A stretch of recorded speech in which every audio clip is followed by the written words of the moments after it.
Good morning. On the issue of the United States being military ready for future threats, we stand in the affirmative that the United States is not ready. Please go to Observation 3, Application 1A, that the budget directly affects the amount of troops as resources are needed to keep active. Soldiers, we need more troops to reciprocate attacks on growing countries like Russia, China, and North Korea. Our current amount of troops is not enough to reciprocate, being extremely effective as Putin has increased their military and training. Please go to application 1B.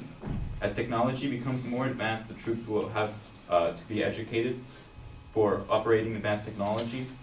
There are a great number of American people that are uneducated and not healthy enough to effectively operate in and for the United States military. 1/4 of adults are not physically fit of being in the military. Parks and Recreation, November 2017. Nearly 1 in 4 young adults are not healthy enough to serve in our military because they are overweight or obese. Regular physical activity can help people maintain a healthy body weight and protect against chronic illnesses such as heart disease, type 2 diabetes, and some cancers. Physical activity provides many health and fitness benefits, such as improved body composition, aerobic and muscular fitness, balance, and flexibility, which can contribute to military readiness.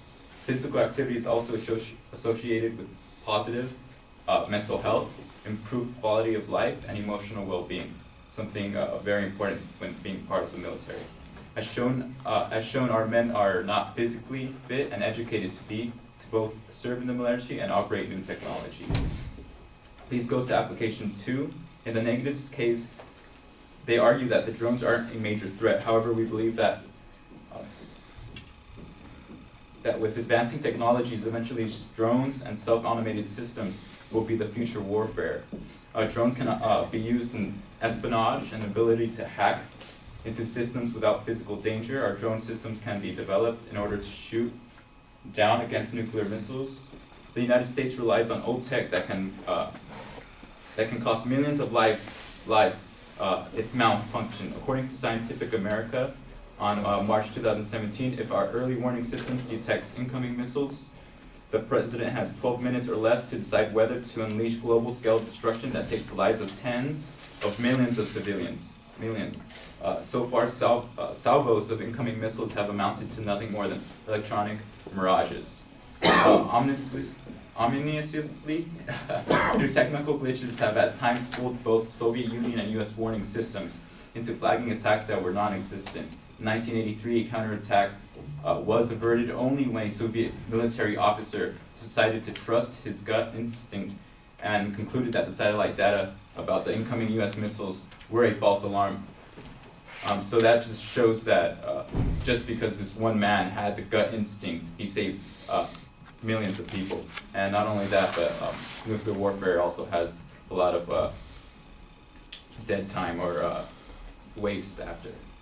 We need to advance our military technology in order to defend our country from future threats, including China, Russia, and North Korea. This also includes the fact that our president is not competent enough to be able to handle such devastating power that requires him to think logically and in a calm manner. Although IBMs are a threat, drones are also a major threat if not dealt with respect.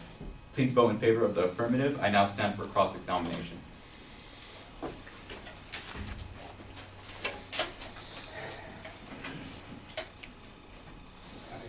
Why does being physically fit play a role in the military? Being physically fit plays a role in the military because most of our troops have to be fit and ready to combat any type of disaster, that being a natural disaster or a terrorist attack on our own country, and even a terrorist attack from within. And you said drones are a potential threat? I believe drones are a potential threat, although it was a small drone and it was a civilian drone that landed on the White House. Could have been something a lot more dangerous. His goal was just to land on the White House and prove that there is a flawed system. He did it on purpose to show that drones are an issue that we should be targeting. Are there any countries that have more troops than the U.S.? I believe so. North Korea has more troops than the US. Why do you think our president hinders the ability for the U.S. to be military ready? I believe he hinders the ability because he's always on Twitter, and he himself flaunts our use of military missiles as if they were toys. Millions of lives are at stake. They're not something to play with or to even joke about on Twitter against our. How do you think self-automatic system parts are being military ready? I think a lot of these self-automated operation systems like IA and should be part of being military ready because they're the future, and that's what we're gonna all really rely on. He just stated that our military is at its lowest concerning troops, but that's because our military is moving to a more technological type of warfare in today's time.